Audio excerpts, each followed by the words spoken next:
So thank you again for joining us. Today's session is called Introduction to Edible Gardening. Our speaker today is Jacob Kluza, so I'm going to hand it off to Jacob and he can introduce himself formally and start with his presentation. Hello, everyone. My name is Jacob Kluza. I'm the Horticulture Outreach Specialist for Winnebago County.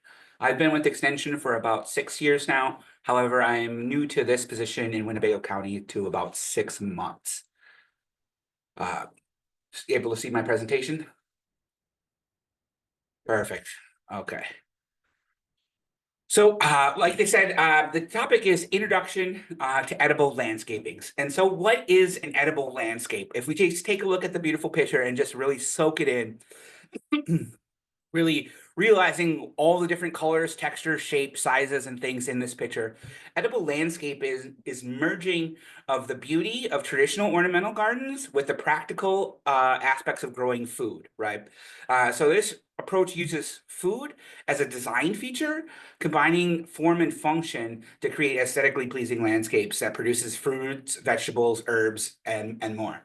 And so edible landscaping is a great way to enjoy fresh, healthy produce from your garden and to enhance your property's appearance. So if I seen this from the curb and I saw this as a landscaping, like this house would be worth $1 million to me. So it's a great way to do lots of different things and provide yourself some fruit. So, okay, overview. So there's a few different sections we're going to cover in this presentation. The first one is introduction to principles. What is edible gardening? Explain the benefits of food production, sustainability, and highlight the importance of like site selection, plant choices, and design considerations. And then we're going to discuss challenges and opportunities. So discussing common challenges like pests, soil qualities, climate adaptation, and addressing opportunities such as urban agriculture, permaculture, and then a communitative garden approach.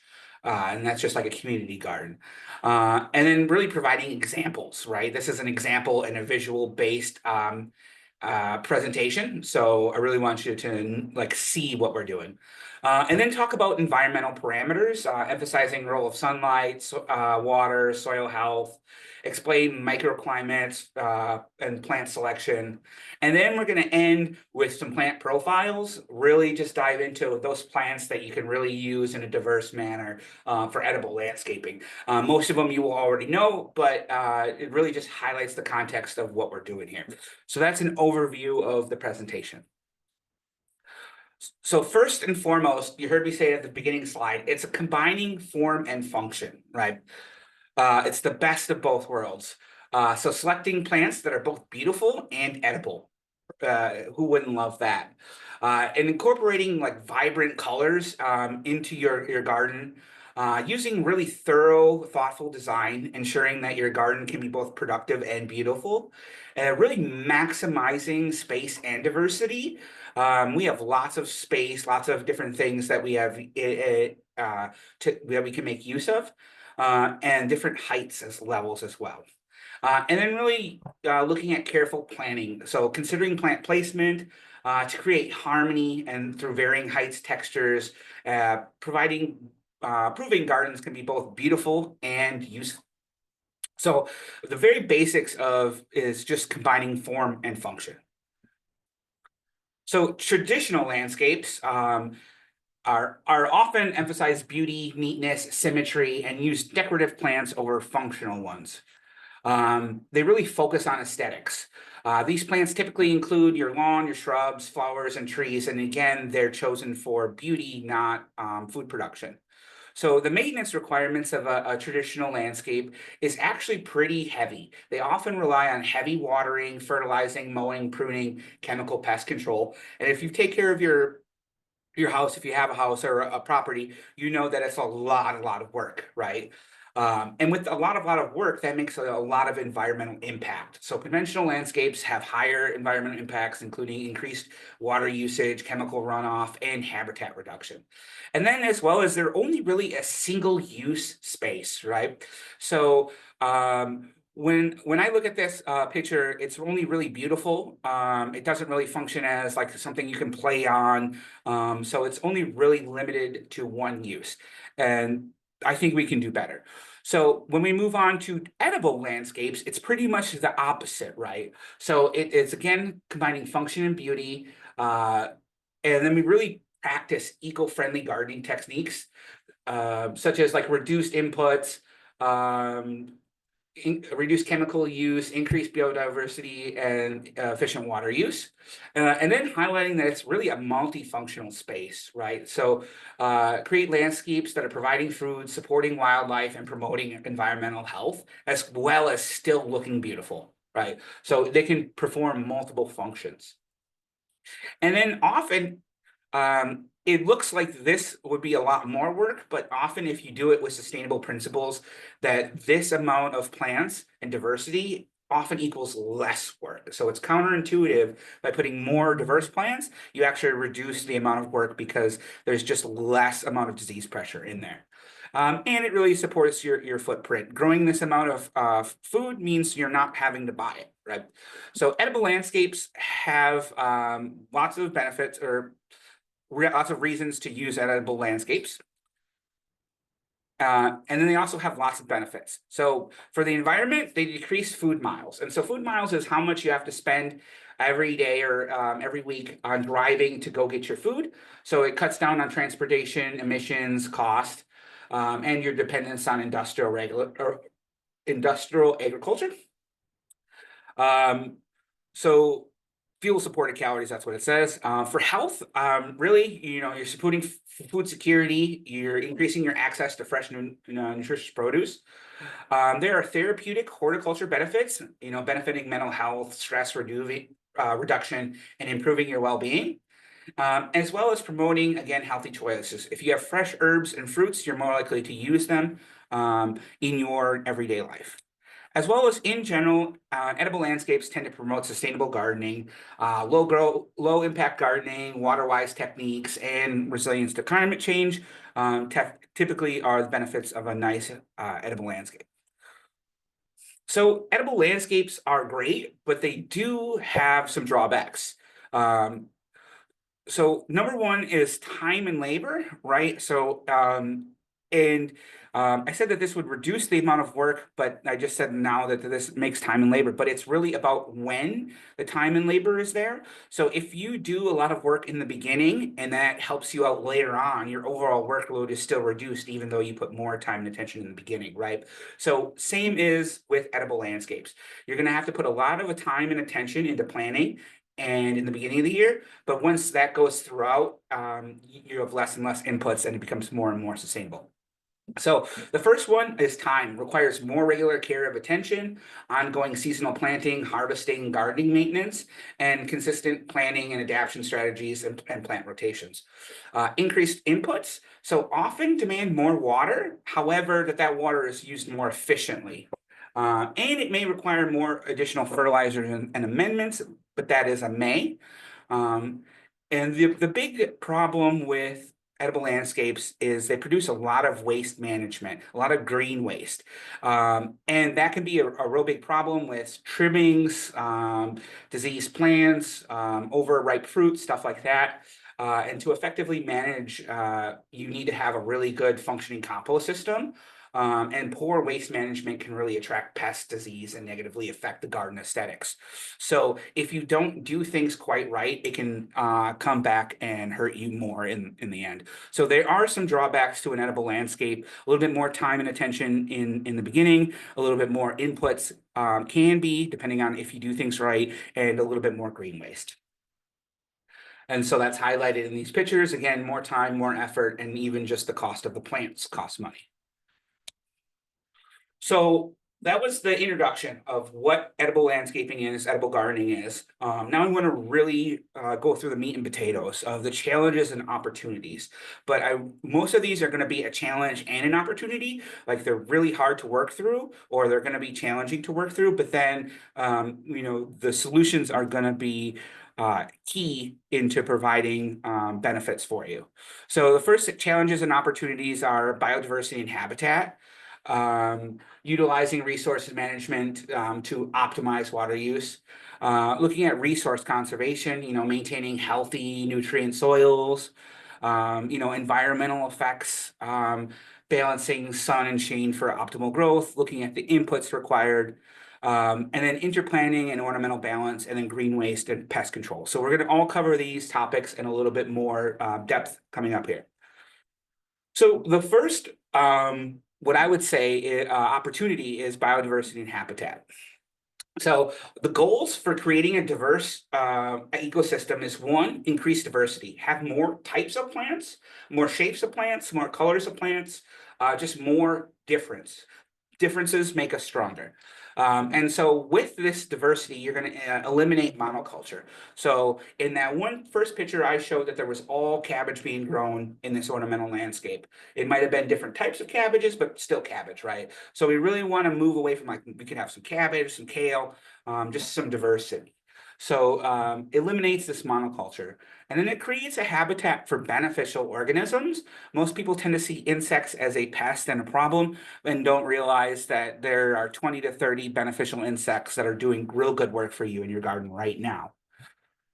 So those are the goals to create a diverse ecosystem. Well, how do we do it? Well, we plant species and varieties for yield and aesthetics, right?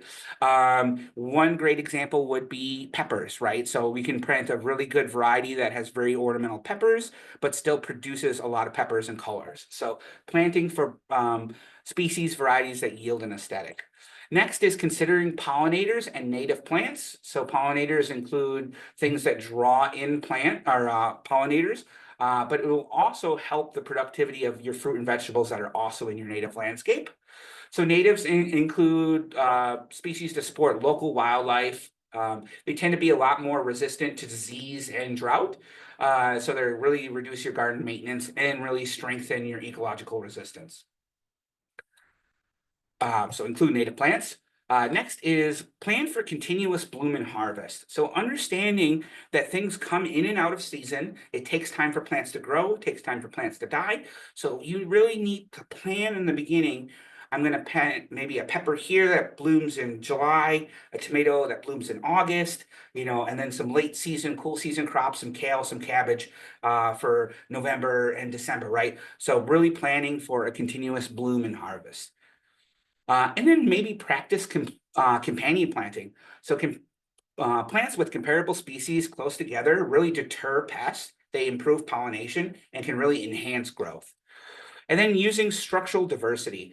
So plant things in different forms, different heights, different textures, and this can really lead to really good aesthetics. So we have a really good opportunity to create biodiverse habitats that support a lot of different organisms. So our next challenge or opportunity was resource conservation.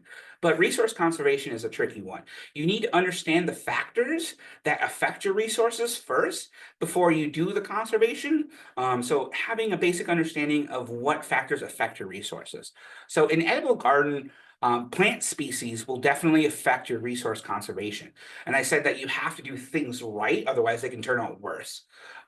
So choosing like drought-tolerant, native, low-maintenance plants reduces the need for water, fertilizer, and pesticides, right? So if you choose the right plants, you just instantly decrease the amount of work, time, effort you put in. So what plants you plant is a big choice.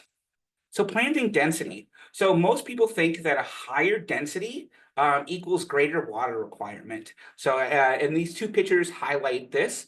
The top picture, we have more of a sparse planted landscape, and on the bottom, we have a more highly dense planting. But denser plantings can reduce water evaporation, suppress weeds, and minimize soil erosions.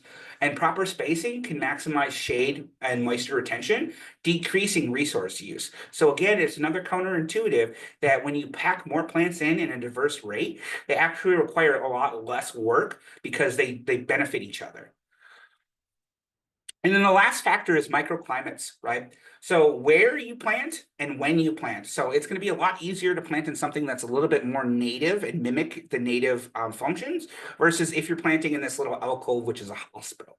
So understanding that positioning plants can influence temperature, wind, and soil moisture, and that using trees as like windbreaks or shade can lower irrigation needs and cost. So understanding that microclimates.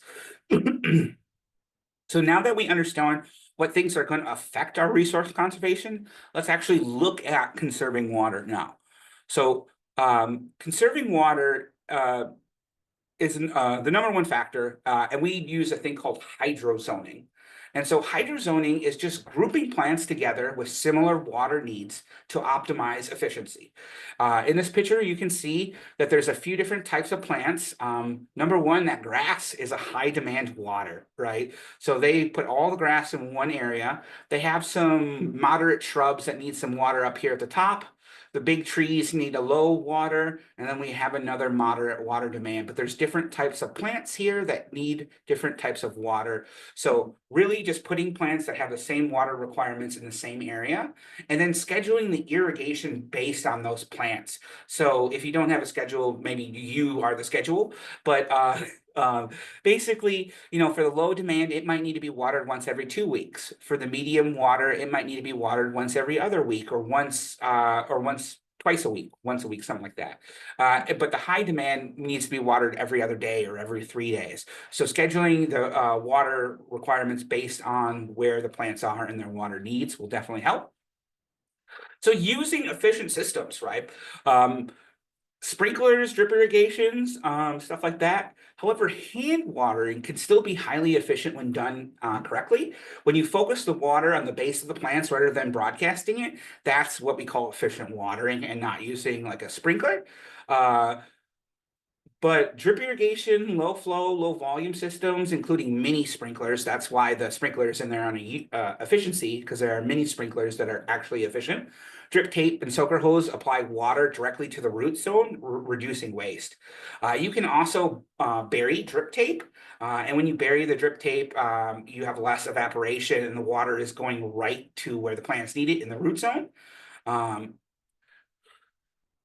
So using efficient systems. And the last one is using mulch and amendments effectively. Oops. Mulch retains moisture, suppresses weeds, regulates temperature, it reduces water stress. Compost or soil amendments improves water holding capacity as well as aeration, and prevents like compaction, right? So when you have soil amendments and mulch, you're just keeping more water where it needs to be, again, being more efficient with your water use. So these are the three main ways to be more efficient with your water, but there are still some other ways to conserve water. Mainly remove weeds. So weeds, again, take up desired plant water nutrients. They compete with the plant. So if you remove those, there's just more water for the things that you're actually growing. Avoid daily watering. Frequent watering water shallow and encourages shallow roots, making plants less drought tolerant. If you water deeply and infrequently, this really encourages the rooting system to dive deep and look for nutrients in water. So instead of maybe watering every day, every other day, maybe once a week for like 5-6 hours, really getting deep down and driving those roots down. And then also consider early morning and late evenings to reduce water evaporation for watering. Irrigate deeply, avoid water to encourage deep rooting. So the next one is avoid fertilizing.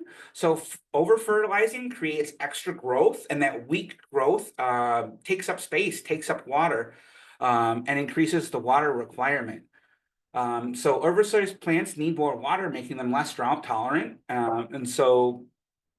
Prune your plants and then avoid over fertilization. Your plants can grow lean and mean just fine without fertilizer. So understanding that we can conserve a lot of water with how we do things in edible landscapes. So soil management is going to be another big challenge or opportunity, right? The challenge is it's going to be hard. We have to do things, but the opportunity is we can make things better and help out the environment. So soil management has a few different considerations, and we're going to talk about them all again a little bit individually. We're going to look at routine replanting of annual crops. We're going to look at maybe interplanting some edible crops into existing landscape areas, which would be like the easiest way to do an edible landscape. And then looking at fertilization, and then maybe container growing as a way to augment everything we're doing here. So looking at annual replanting. So Dedicate bed space if possible. So if you use a lot of annuals in your landscape, you can continue to use annuals in your landscape, but make annual or make dedicated beds. So that way each year you might be able to rotate or do different things. Annuals require like a lot of frequent replanting, and dedicated beds help simplify crop rotation and soil management.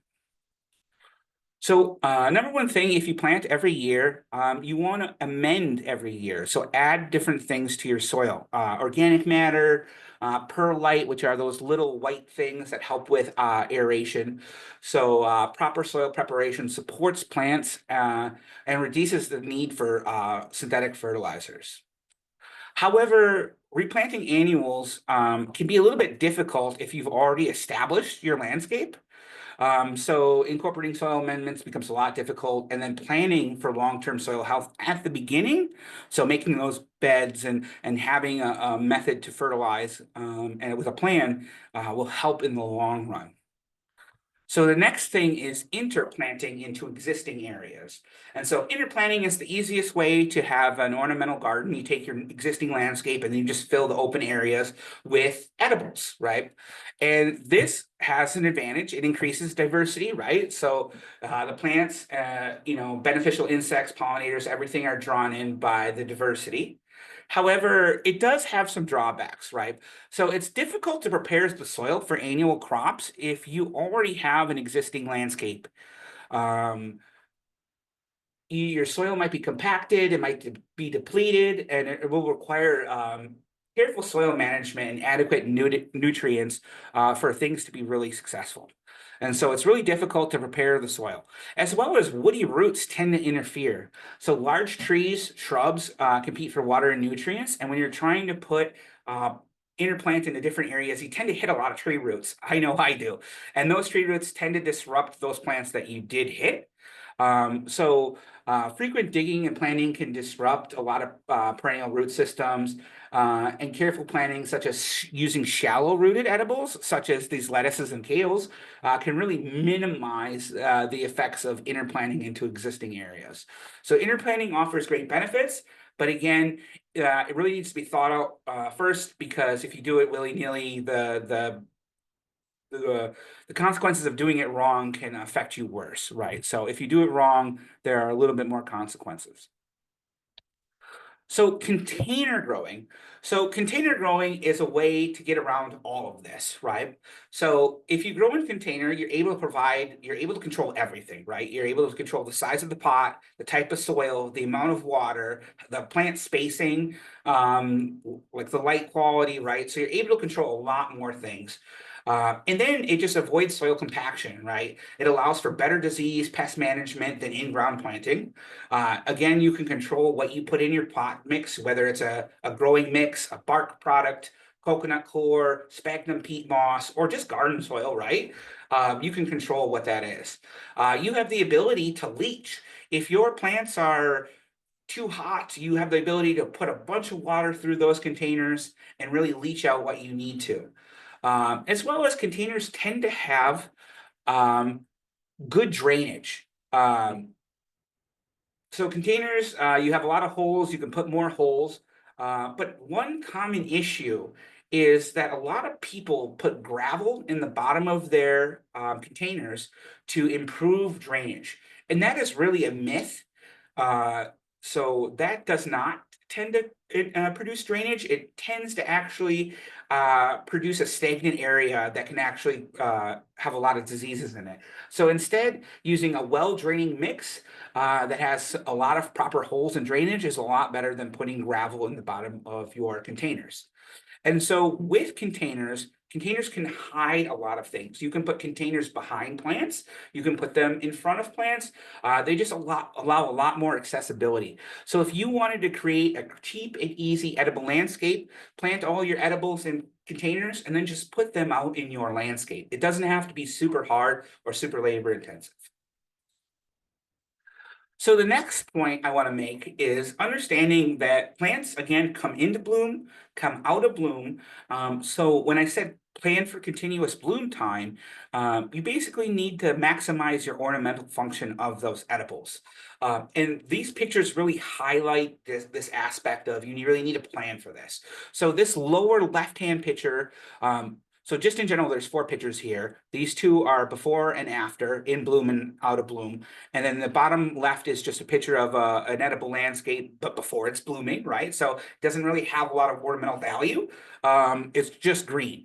And then the top is something in the fall where you don't see very many flowers again, so it's kind of lost its ornamental value. And then over here in the beginning, you see that the thyme is blooming, looks really good, providing lots of beauty. And then on the other side, it's just dead. So understanding that some ornamental value will be lost and gained throughout the year, and it's not equal. So many plants will bloom out, they'll produce fruit, and then they'll start to die off. So one of the things you can do is remove crop debris. So old spent plants can detract from the garden's beauty and create spaces for pests and diseases. So regular clearing out dead, declining plants in the landscape keeps it looking healthy and tidy. And then you can maybe replant plants if you want, if you're missing some spaces.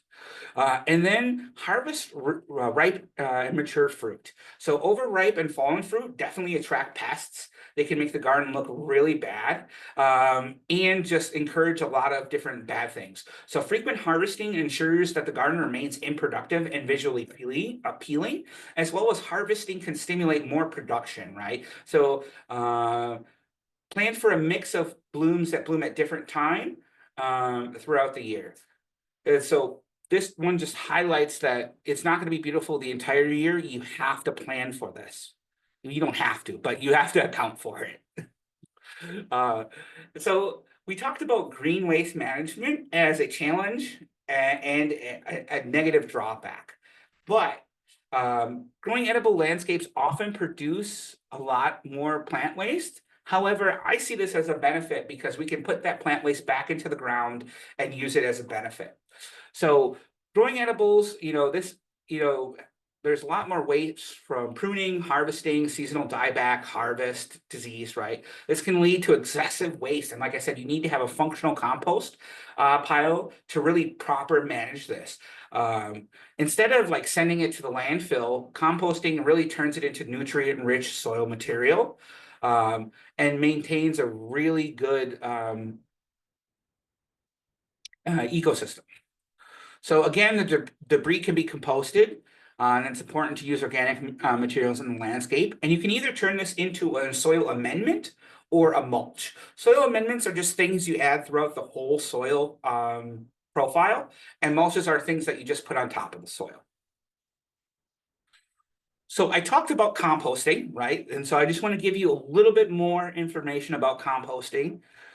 So compost is primarily a soil amendment and not used as fertilizer. And so when I say soil amendment, we're amending the soil's properties by either increasing its water holding capacity, its organic matter, its air holding porosity. So we're just changing its properties and not really using it as a fertilizer. It does provide a small amount of fertilizer, phosphorus, and organic forms. However, that's not its main use. And those nutrients are very slow to release to plants and less likely to leach and pollute groundwater. And so if you want to build a successful compost pile, your compost pile needs to be about 3 feet by 3 feet by 3 feet tall. And usually needs to maintain a balanced carbon to nitrogen ratio. And so carbon is just those dark things in nature, like the blackened charcoal is carbon, right? So anything really dark in color is a carbon, and anything really green tends to be nitrogen rich. So you need a balance carbon nitrogen ratio of 30 to 1. So for every 1 leaf, you need to have about 30 leaves worth of dark soil to really break down that nitrogen. So big compost pile, adding green to it progressively, and that's going to make it the best. So weekly turning ensures that your compost pile is going to be aerated. It definitely keeps it from getting soggy. And then with compost piles, you want to keep a minimum temperature of 135 degrees for about 3 days to kill pathogens. And then when your compost has cured, it won't smell anymore. It'll be dry to the touch. It'll be granular and it'll be really dark in color. And that's when you can add it to your garden. What I would like you to know that if you do use hot compost, there is a thing where it's called a post-harvest interval, where you're not allowed to harvest fruit or vegetables from a hot thing for about 100 days if you put like a live chicken manure, cow manure, or product like that on it. So just be aware that there are some rules about that. So it supplies micronutrients for healthy plant growth. So mulch, again, mulch goes on the top. Mulch has many benefits. It helps retain water, prevents soil erosion, helps maintain soil temperature, suppresses weeds, and protects the plant from both damage and, other like frost heaving as well. So that was backwards, but it doesn't matter. So those are all the benefits of mulch, protects plants, composting. But what I really want you to know about mulch is this bottom picture. This is what we call a mulch volcano. This is what you do not do under any circumstances. So you want the mulch to be heaviest on the outside and then dip in around the plant base. What you don't want to do is have it go straight up to this plant base. You can see how much moisture is around here in that brown layer, and that keeps that moisture right around the tree trunk and rots it. So spread your compost evenly around the plants, avoid direct contact with tree trunks, and then apply compost outwards to the drip line of the tree. So that's how to use mulch. And if you have any questions about what different types of mulch, I can answer that as well, but I just want to make sure that we have enough time. So fertilizer management. So fertilizers, we said that if you do add organic matter, you'll have less reliance on fertilizer. Many edibles tend to have greater fertilizer needs, especially in nitrogen, right? And some need specialty nutrients like carbon and calcium with tomatoes to prevent blossom end rot. So some crops might need a few extra nutrients. So edibles often require more frequent fertilization. However, that's where the use of long organic fertilizer, long release fertilizer helps, right?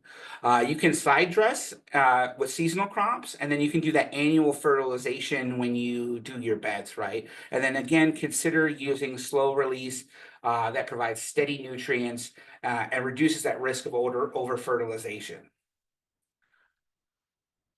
So just a little bit about fertilizer. This is something I use quite regularly. It's called a Nutri-Rich. It's a chicken fertilizer. It's pelleted. It's a really low nutrient, so you can just incorporate it. I usually do 2-3 pounds per acre, so not a lot. And so this really slide highlights the differences between natural and synthetic fertilizers. The plants don't care whether it's natural or synthetic. They just care how much they get and when they get it. So natural feed the microorganisms in the soil, which then break down more nutrients. Synthetics are immediately uptake by the plant, but also can be uptaken in the environment. So slow release is hard to damage the plants. If you put too much synthetic fertilizer, you can burn your plants very fastly. So natural fertilizers tend to be bulky, tend to have a waste product and maybe a smell. So there's some stigmas attached to using some more organic fertilizers. Well, synthetic fertilizers are compact, they're cheap, they're easy. You can buy them on Amazon. They're less overall work. So they have their benefits, but I really want you to understand that traditional fertilizers are less efficient because they have so much way to go into other places that are not the plant. So this little diagram shows that if you use a regular fertilizer, it can go volatilize into the air. It can be denitrified and pulled away. It can be leached into the ground, or it can just be taken with groundwater and run off. But when you apply a fertilizer, only about 40 to 60% actually make it to the roots of the plant. And when you use a controlled release fertilizer, water has to permeate through that coating, and then it slowly, through the process of osmosis and and diffusion works its way into the soil. And so when you use a controlled release, over 90% of the fertilizer makes it to the plant where it should be. And when it's making it to the plant where it should be, it's not getting places it shouldn't. So I really want to advocate for controlled release fertilizers, but understand that natural fertilizers have their place, and you have to make that choice for yourself. So I know we're getting down here in time, so we'll just get through the integrated pest management a little bit faster than normal. So integrated pest management is really using a smart way to look at your integrated approach. The expectations are the same as normal gardens, but you also need to set realistic expectations. Your garden is not going to be disease-free. It's not going to be bug-free. So having that expectation that my garden is going to look pristine and amazing isn't a realistic expectation. Some plants are going to have some amount of disease, and it just needs to be manageable, right? So the next thing is correct pest identification. Number one thing I see in horticulture is somebody's like, oh, what's wrong with my garden? And they're like, I've sprayed this, this, this, and this, and it doesn't work. Well, that wasted a lot of money, a lot of time, and a lot of effort, and still hasn't done anything towards your problem. So correct pest identification is really important. If you ever have a question about like what's eating my plants, you could reach out to Extension. We have an Ask a Plant question forum, but identifying your problem is the number one thing in IPM. Because if you correctly identify your problem, you're not wasting time, you're not wasting effort, you're not wasting resources. So another thing is understanding cultural and mechanical controls. So this pest right here is Japanese beetle. Most of us are experienced with Japanese beetle. They defoliate everything from tilia, from little leaf lindens to all of your garden. And they can be a really evasive pest. And the only really way to control them is through mechanical means, such as like knocking them off or maybe netting. So understanding that there are some ways to control things and not others. The last thing of IPM, well, not the last thing, second to last, is conservation of biological controls. Most people do not know that insects play a vital role in predating other bad insects. This is what's called a lacewing. Lacewings are the number one insect, other than ladybugs, I think, that you would want in your garden because they eat aphids, they eat spider mites, they eat all of those bad things. So drawing biological and effective controls is important. And then being able to identify a good bug versus a bad bug, right? So that's important as well. And then using chemical controls as a last resort. So you're allowed to spray with IPM, but you need to do some other things first, right? You need to remove, you need to do some mechanical controls, and only spraying when necessary. And then on understanding for edibles, there's only a certain amount of pesticides that are approved for edibles, and then they have a strict application limits per year. So you're not allowed to spray every single week for the rest of the ever. There's certain amounts of times you can spray.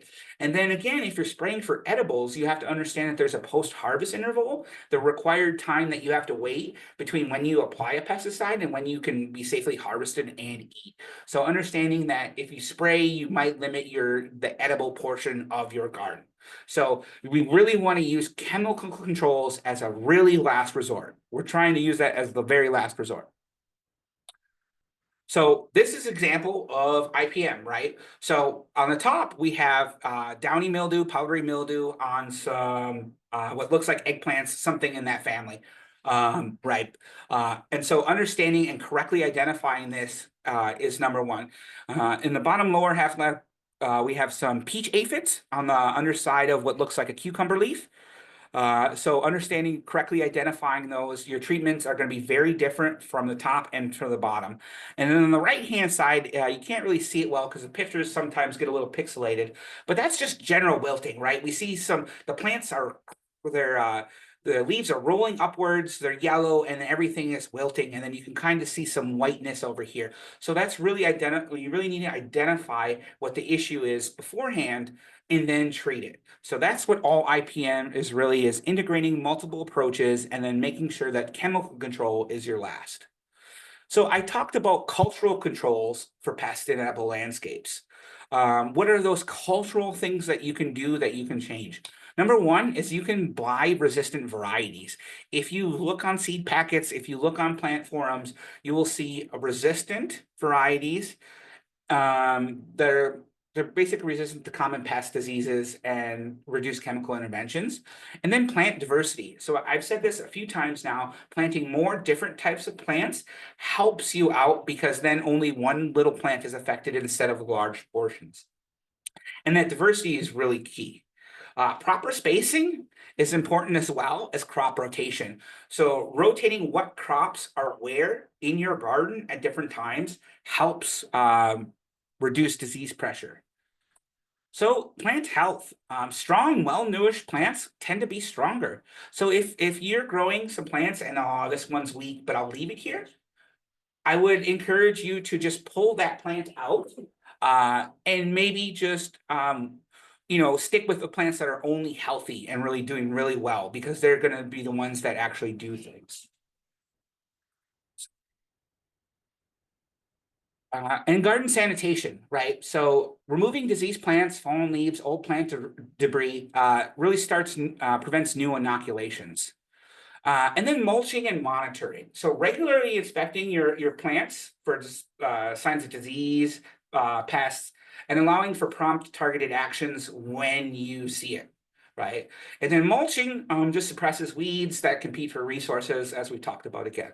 So those are the cultural controls for pests in edible landscapes. So we've covered a lot of topics, and we covered the introduction, the challenges, the opportunities, and now I really want to move into plant profiles. So really highlighting plants that work really great as an edible landscape. And so the first one is the most common. I receive the most amount of questions about this, and it's grapes. So grapes are really versatile and rewarding fruit to grow in an edible landscape. They provide fresh fruit juice, wine, and shade. They can be grown on trellises, pergolas. They have many varieties, color, shapes, texture, sizes, and are just a great plant to grow as an edible landscape. So, however, they require lots of different things. They have requirements for soil. Grapes can grow in a wide range of soil, but tend to prefer well-drained soil. They require about 6 to 8 hours of full sun. They usually require irrigation. So young vines need consistent watering, while mature vines are a lot more drought tolerant. So what I said, they need to grow in well-drained soil. So they really need to avoid waterlogging to prevent root rot. Obviously, grapes need some form of support, whether that's a trellis, pergola, arbor. They just need a little bit of support and regular pruning and maintenance to improve fruit quality. So grapes are great, but they do require a little bit of work, and they are a little bit of a diva. They require a little bit more care to get the fruit out if you're just wanting the ornamental variety and not the fruit. But if you actually wanted the fruit, you're going to need to do a little bit of caretaking work, including staking and trellising. Again, we talked about irrigation, fertilizing. Pruning and training is a big thing. And then cluster thinning, and then you really need to worry about bird control. If you've ever grown grapes, you know that birds eat 40 to 50% of the grapes and then leave the rest of them diseased and damaged. So understanding that it's both a good thing to provide birds with food, but if you're trying to get the grapes, you need to understand that there will be some bird control needed. So when looking at grapes, you really need to consider a few different things. One, grapes are really vigorous growers. So you need to have a big space to be prepared for something like that. And most table grapes are grown on their own rootstocks, while wine grapes are on grafted rootstocks. So are you going so if you're growing grapes, are you growing for taste? Are you going for seedless? Are you going for not seedless? Are you growing for table like wine grapes? So understanding what type of wine or what type of grape you're trying to grow. And then looking at ripening time. So grapes can ripen from mid-July all the way through October. And then there's even things called winter wine grapes. So they have a wide range of harvest and productability. And then I'm going to use this time for grapes to really introduce arbors. So arbors are a great way in edible landscapes to support different types of plants. Beans, peas, anything vining works really great in an arbor. Arbors work really good for grapes as well. You plant the grapes and run the trunk up one of the posts. And then you can have all of the cordons, which is basically a long cord of grapes, grow above you and then hang down very protected. So arbors are a great way, acceptable for either spur or cane pruning. They're very durable. And when you use an arbor, it's a lot easier to access grapes than if they were on like a straight post, because they can be very dense. So arbors can be a little bit easier for pruning and spraying and be a little bit easier to work with. So that in the spirit of like condensing my presentation, I had to take out a bunch of other fruits. I had berries in there, lignin berries, blueberries. So there's a lot of other edible fruits, but I had to limit it to just grapes because they're the most common. Now, vegetables, herbs, and edible flowers are the mainstay of any edible garden, and this is the one I'm going to spend the most amount of time on. So this is the portion where we just look at some pictures and talk about things, right? So if we look at this picture, this is an interesting blend of form and function. We can see some elephant ears. We can see some different production of different fruit, but in the tree up top to the left as well. But this is an interesting match of form, function, texture, space, and the use of edibles. So this is a great example of this looks really good and can produce a lot of different fruit. So the next example would be something like this, growing in an above ground. It's really a work in progress, but it's still providing ornamental value. If there's some things we can notice in the background, we have lots of flowers, lots of reds, providing lots of habitat for pollinators, as well as lots of good low grow stuff in the beds here. So this is what I would consider an above and beyond example. This is like what we strive to go for.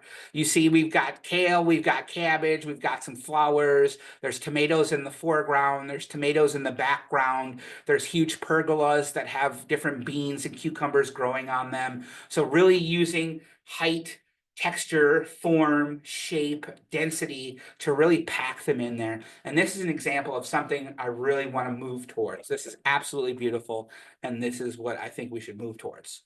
So that being said, there's also a different type of edible landscaping, and that's called formal or not style gardening.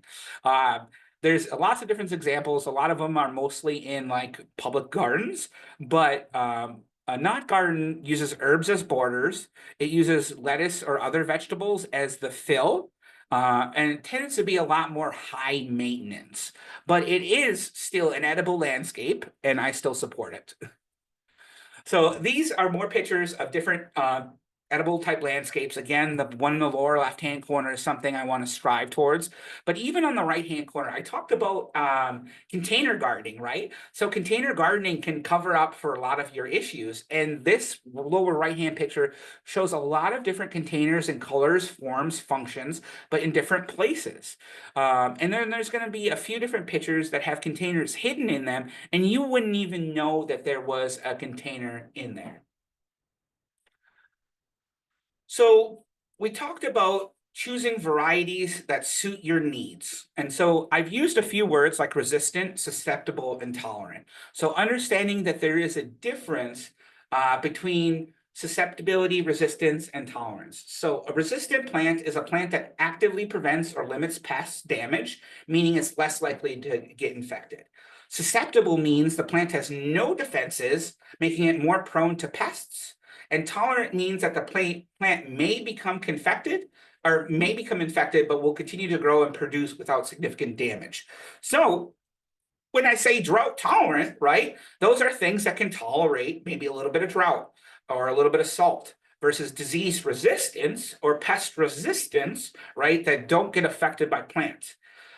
So understanding that resistance, susceptibility, and tolerance are different concepts, and that you need to maybe select for drought tolerance, disease tolerance, pest resistance, and maybe choosing striking in more profound colors.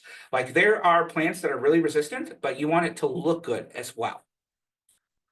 So site selection. I really want you to know that vegetables need an adequate amount of sunlight and moisture, and that maybe planting under trees is not the very best. But I want you to know that vegetables can be used for a multitude of things. Ground covers, annual low borders, visual screens, trellises and vines, and hanging baskets, right? So not just in one form or function. So understanding edible landscapes, this is the environmental context of this. So seasonal temperatures are important.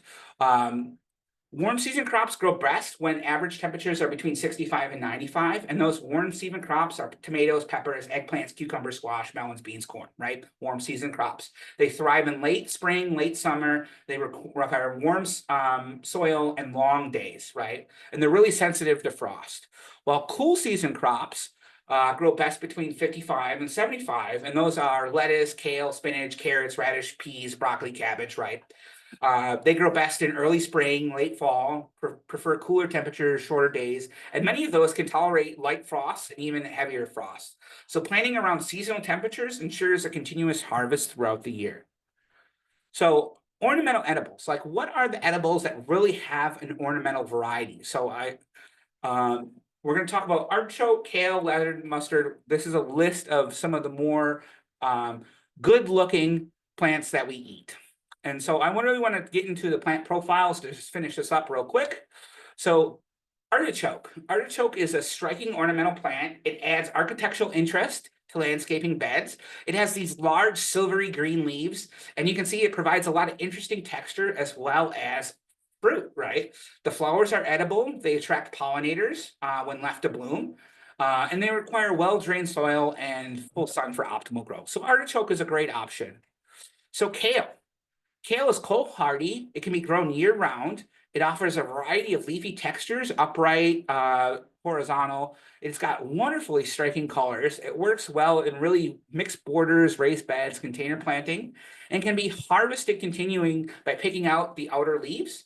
And improves a lot of soil structure and has a really lot of visual appeal. So kale is a wonder plant. So the next is lettuce.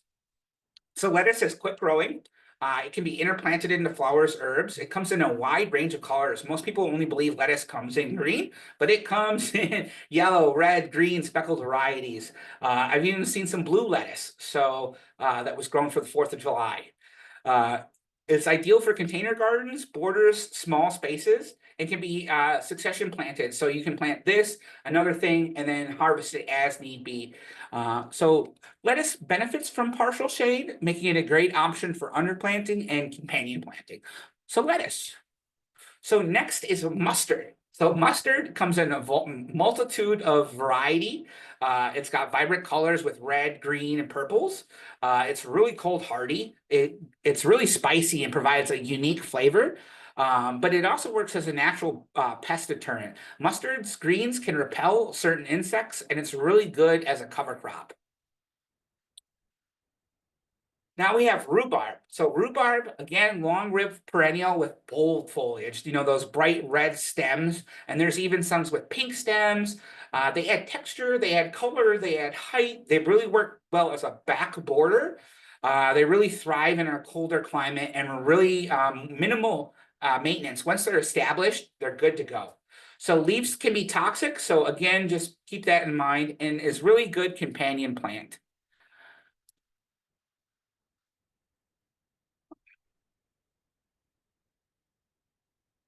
Oop, wrong button. There we go. So next is broccoli and cauliflower. So broccoli and cauliflower are cool season crops that both offer edible and ornamental value. They're available in many unique colors, shapes, sizes, including purple and yellows. They large, lush foliage are attractive for edible landscapes, and they can actually do a lot of soil benefits. Harvesting at the right time encourages additional shoots. So if you harvest, you can continue to have production throughout the year. So broccoli and cauliflower are a great way to add a unique form and shape. Beets. So beets are dual purpose. They have edible roots. They have colorful, nutritious greens. They work in small spaces as a really good border plant. They come in red, green, yellow, golden, striped varieties that add visual interest, right? They thrive in loose, well-drained soils, and the greens can be harvested while the roots continue to grow continuously, right? So Beets, wonderful, useful plant. The next is chard or Swiss chard, depending on how you want to categorize it. And it's a showstopper for me. It has bright yellows, pinks, reds, greens, whites. It comes in a variety of colors. It grows well in warm season and cool seasons. It can be planted among flowers, ornamental beds for a really pop of color. The leaves are packed with nutrients and very similar to spinach, so they have really similar taste. And again, they're tolerant to partial shade, making it adaptable for companion planting and understory planting. So this is not one I normally recommend, but it still is a really good edible landscape. It's Jerusalem artichoke. So Jerusalem artichoke is different from regular artichoke.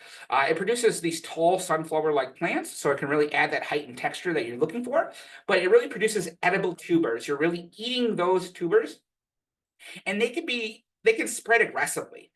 So it's best to be contained in a designated area or to grow it in a container. So that's why it's not recommended as more, because again, it'll be a little bit weedy or invasive, right?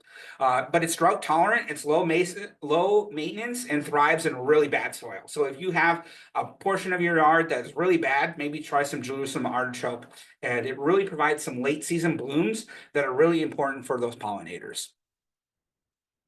Peppers. So we all know about peppers, right? They have a wide range of colors, shapes, heat levels, adding visual interest to our garden. The really hot peppers tend to deter a lot of pests.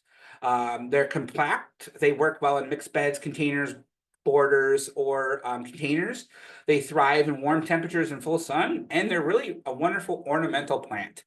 So this is a picture of I really consider like one of the quintessential uses of like a pepper, right? So you can see that there's wonderful plants in here. There's some cilantro, but look at this pepper in the middle. It just blends in so well. And when it fully ripens, those red colors are really going to pop as well. So this is a really good example of maybe using a pepper in a edible landscape. So beans are another wonderful plant. So they use varieties that can have wonderful colors, pink, purple, blue, stuff like that. Bush varieties work well as low-growing filler plants, while vining ones work really well on trellises. Available in range of colors. There's purple, there's yellow, there's wonderful different colors. Beans are wonderfully adaptive. And so this, again, is what I would consider a quintessential use of beans, really looking at that pergola, that arbor, and watching those plants grow up it and really soften that and provide some beauty with some interest. Hey, Jacob. Yes. So we are out of time this Yeah. morning. I know everybody got the slides, so I'm wondering if you go to the end and show like your contact information, and if people have questions, they can reach out to you directly. Yes. I didn't actually include my contact information. Okay, all right. We can put it here, we can put it in the, do you want to put it in the chat, Jacob, while I share the poll? Okay, sure. So I'm sorry about time. We had a lot of different plant profiles and a lot to cover, but those give you like a great example. So thank you for your time, and then I will put my contact information in chat. Thank you so much, Jacob. No A lot problem. of good information. So everybody has the slides. If you have